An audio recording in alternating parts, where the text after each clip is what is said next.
26 जनवरी 1992 भारत के इतिहास का वह ऐतिहासिक दिन जब जम्मू कश्मीर में आतंकवाद अपने घुटनों पर आ गया था।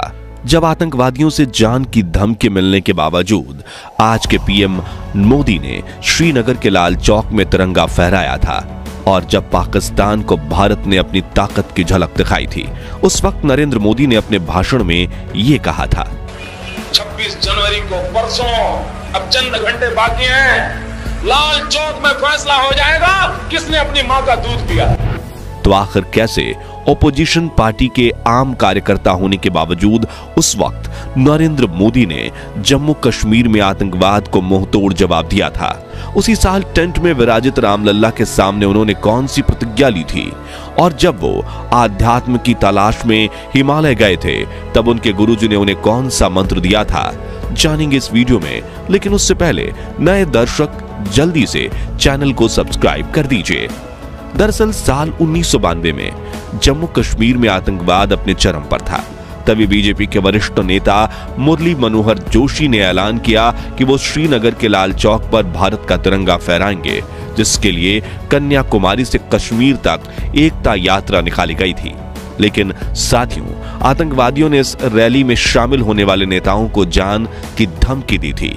तभी नरेंद्र मोदी ने कश्मीर पहुंचने के ठीक 2 दिन पहले 24 जनवरी के दिन ऐसा भाषण दिया था जो सुनकर आतंकवादियों के पसीने छूट गए थे। उन्होंने कहा था कि हमारी यात्रा ने आतंकवादियों को परेशान कर रखा है।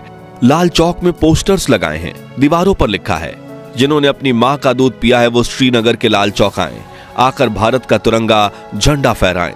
अगर वो जिंदा वापस जाएगा तो आतंकवादी उसे इनाम देंगे। तो आतंकवादियों कान खोलकर सुन लो, 26 जनवरी यानी परसों मैं अभी चंद घंटे बाकी है। अब लाल चौक में ही फैसला होगा कि किसने अपनी मां का दूध पिया है और किसने नहीं। 26 जनवरी के दिन नरेंद्र मोदी मुरली मनोहर जोशी के साथ लाल चौक पर पहुंचे और तिरंगे को पूरी शान से फहराया। 17 मिनट तक चले इस प्रोग्राम में कार्यकर्ताओं को सीना ताने खड़ा देख आतंकवादियों में दहशत फैल गई थी और उन्होंने एक रॉकेट भी दागा था जो लाल चौक से थोड़ी दूरी पर जाकर गिरा था। 5 से 10 फीट की दूरी पर गोलियां भी चलाई गईं, लेकिन देशभक्तों के हौसले के आगे सब कुछ फेल हो गया।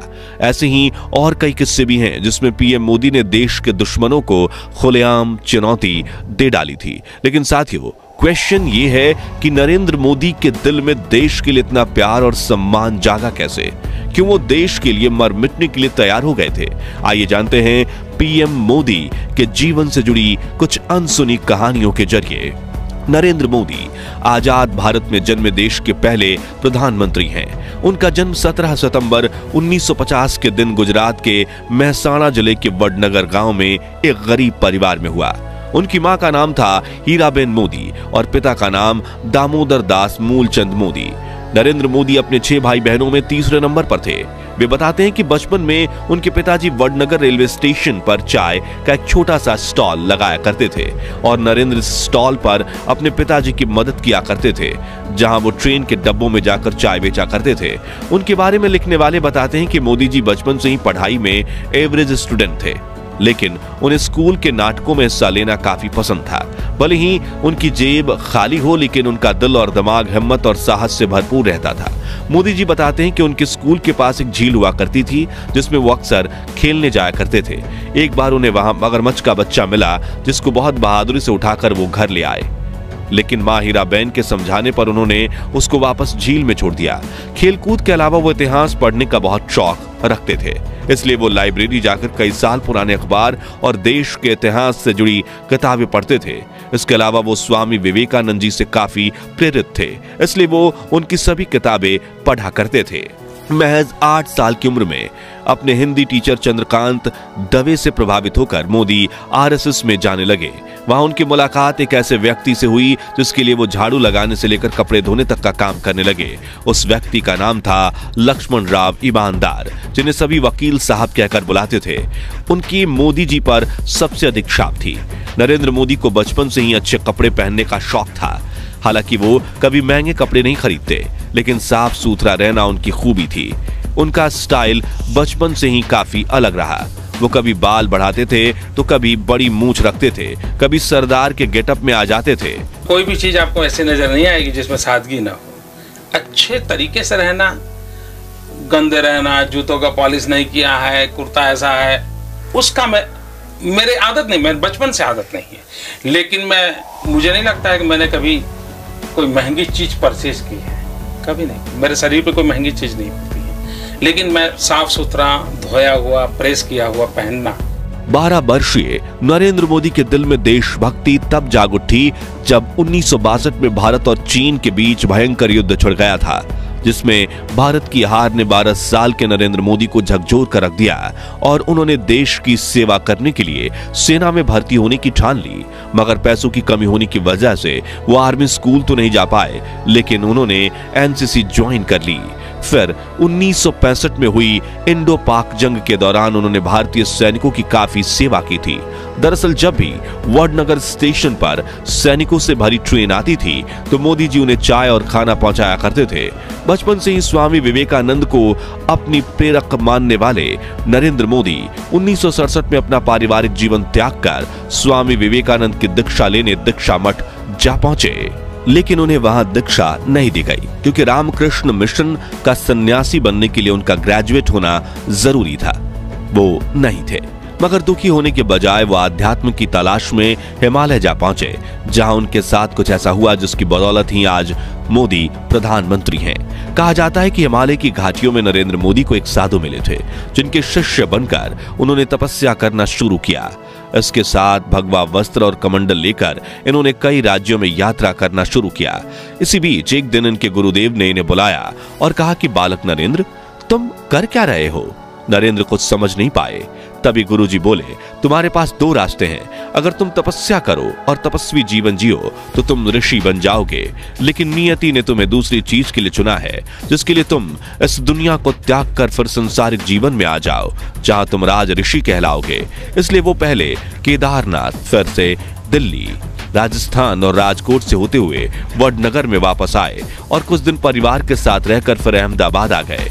घर छोड़ने को लेकर उन्होंने एक इंटरव्यू में ये कहा था, 17 साल की आयु में घर छोड़ दिया। स्कूली शिक्षा के बाद मैं निकल गया।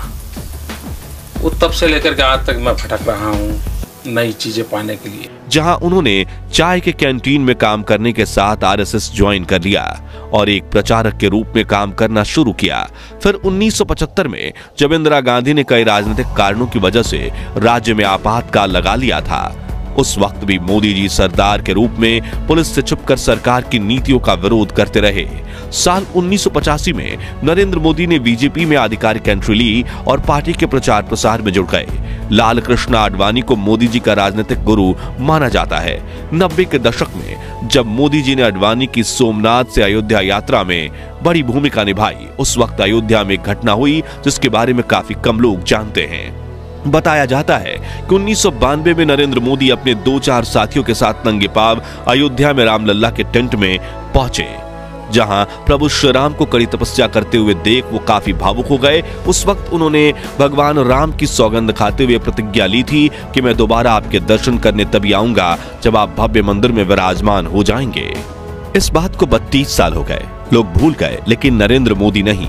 उनके नेतृत्व में रामलल्ला को न्याय मिला और 22 जनवरी 2024 के ऐतिहासिक दिन पर उन्होंने ही नवनिर्मित राम जन्मभूमि मंदिर का उद्घाटन किया और उनकी प्रतिज्ञा पूरी हुई। इसके बाद उन्होंने अपने भाषण में रामलल्ला के लिए कुछ ऐसे बोल बोले जो सुनकर आपके रोंगटे खड़े हो जाएंगे।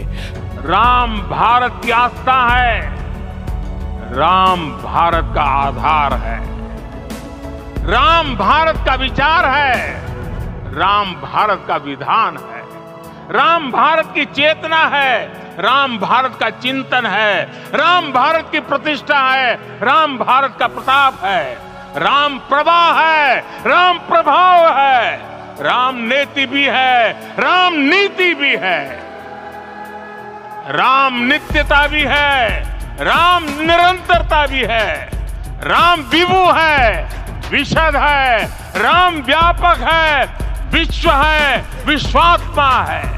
पीएम मोदी गुजराती में कविता लिखते हैं। उन्हें फोटोग्राफी का भी काफी शौक है। बहुत कम लोग ये जानते हैं कि पीएम मोदी अमेरिका से पब्लिक रिलेशन और इमेज मैनेजमेंट का 3 महीने का कोर्स कर चुके हैं। उनके 5 भाई हैं और एक बहन है। नरेंद्र मोदी की पत्नी का नाम जशोदाबेन मोदी है। परिवार के कहने पर उन्होंने सिर्फ 17 साल की उम्र में जशोदाबेन से शादी की थी। कुछ लोगों का कहना है कि शादी होने के 3 साल बाद तक मोदी जी अपनी पत्नी के साथ रहे, लेकिन मोदी जी के बारे में लिखने वाले इस बात से इनकार करते हैं और कहते हैं कि वो दोनों कभी साथ रहे ही नहीं। मोदी जी का मानना है कि एक शादीशुदा के मुकाबले अविवाहित व्यक्ति भ्रष्टाचार के खिलाफ ज्यादा जोरदार तरीके से लड़ सकता है, क्योंकि उसे अपनी पत्नी, परिवार और बाल बच्चे की कोई चिंता नहीं रहती। खैर, 1992 में एकता यात्रा करने के बाद पीएम मोदी गुजरात आ गए, जहां 1995 में बीजेपी ने पूर्ण बहुमत की सरकार बनाई। केशुभाई पटेल को मुख्यमंत्री बनाया गया और नरेंद्र मोदी को पार्टी का कामकाज देखने के लिए मुंबई बुला लिया गया।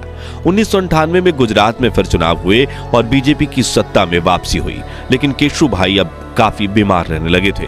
इस बीच 26 जनवरी 2001 को आए भूकंप ने गुजरात को हिलाकर रख दिया था। लोग सरकार से निराश हो चुके थे। तभी केंद्र में एनडीए की सरकार थी और प्रधानमंत्री थे अटल बिहारी वाजपेयी, जिन्होंने मोदी जी से कहा, तुम्हें दिल्ली छोड़कर गुजरात जाना चाहिए। पहले तो मोदी जी ये बात समझ नहीं पाए, लेकिन फिर उन्हें पता चला कि वाजपेयी उन्हें गुजरात का मुख्यमंत्री बनाना चाहते हैं और गुजरात आने के बाद 7 अक्टूबर 2001 के दिन नरेंद्र मोदी को गुजरात के मुख्यमंत्री के रूप में नियुक्त कर लिया गया, जहां उन्होंने 4 बार लगातार जीत हासिल करके करीब 13 साल तक गुजरात के मुख्यमंत्री का पद संभाला। और फिर साल 2014 में बीजेपी ने केंद्र में भारी बहुमत के साथ जीत हासिल की और 26 मई 2014 के दिन नरेंद्र मोदी बने भारत के प्रधानमंत्री। तो दोस्तों, आज के लिए बस इतना ही। अगर आप इस वीडियो का पार्ट 2 देखना चाहते हैं, जिसमें हम प्रधानमंत्री बनने के बाद मोदी जी के जीवन के रोमांचक सफर की बात करेंगे, तो कमेंट बॉक्स में पार्ट 2 जरूर लिखिए। वीडियो अच्छा लगा हो तो इसे लाइक और शेयर जरूर कर दीजिए। ऐसी ही रोमांचक वीडियोस देखते रहने के लिए हमारे चैनल को सब्सक्राइब करके पास वाली घंटी जरूर बजा दीजिए। धन्यवाद।